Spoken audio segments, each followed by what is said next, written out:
Now great crowds accompanied him, and he turned and said to them, now remember the wide way, many people go that way, great crowds are there. Now he's going to separate who's going to go on the wide way, who's going to go on the narrow way. If anyone comes to me, does not hate his own father, mother, and wife, and children, his brothers and sisters, yea, even his own life, he cannot be my disciple. Whoever does not bear his own cross and come after me cannot be my disciple. For which of you desiring to build a tower does not first sit down and count the cost, whether he has enough to complete it? Otherwise, when he has laid a foundation, is not able to finish, all who see it begin to mock him, saying, this man began to build and was not able to finish.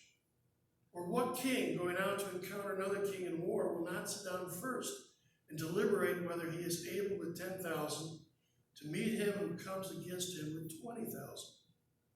And if not, while the other is yet a great way off, he sends a delegation and asks for terms of peace. So therefore, if any one of you does not renounce all that he has, cannot be my disciple. Those are strong words, aren't they? It's a real call to discipleship. It's a division between the wide way and the narrow way. Now, listen to what this text is telling us. First of all, we've got to be willing to put Jesus above all other relationships. Amen. We love him with all of our heart, soul, mind, and strength. In comparison, he doesn't mean literally to love. He's saying that in contrast, it's like hate and love. Jesus comes so much ahead of everybody else. And so the narrow way means Jesus comes first, above your spouse, above your kids, sisters and brothers, mom and dad. He then says you got to take up your cross. What was a cross? It was his redemptive ministry. It was a sacrifice. He died on the cross. That means my life, whatever I'm supposed to do with my life, whatever God's plan is for my life, it's in his hands. I do what he wants me to do. I don't just go and say, oh, that'd be a nice thing to do, or this is what I want to do.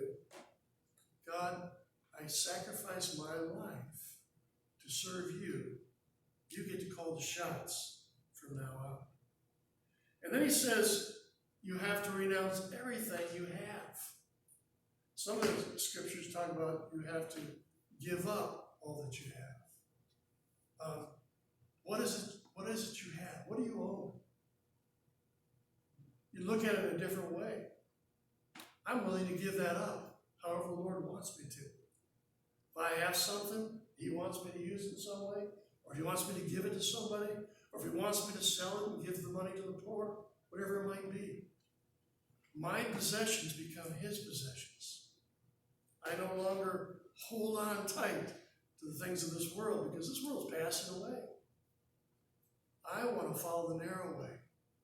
I want to follow Jesus. It means that he has control of my finances. It means that I have to love people even when they're not lovely. It means I have to serve others. It means that I have to forgive others even when I don't want to forgive them. The second time when he says the narrow way, he uses a different word back in our passage in Matthew. And that word is oftentimes translated hardship or tribulation. The narrow means hardship. In Acts 14:22, Paul says, we must go through many hardships, the same word as narrow, to enter the kingdom of God.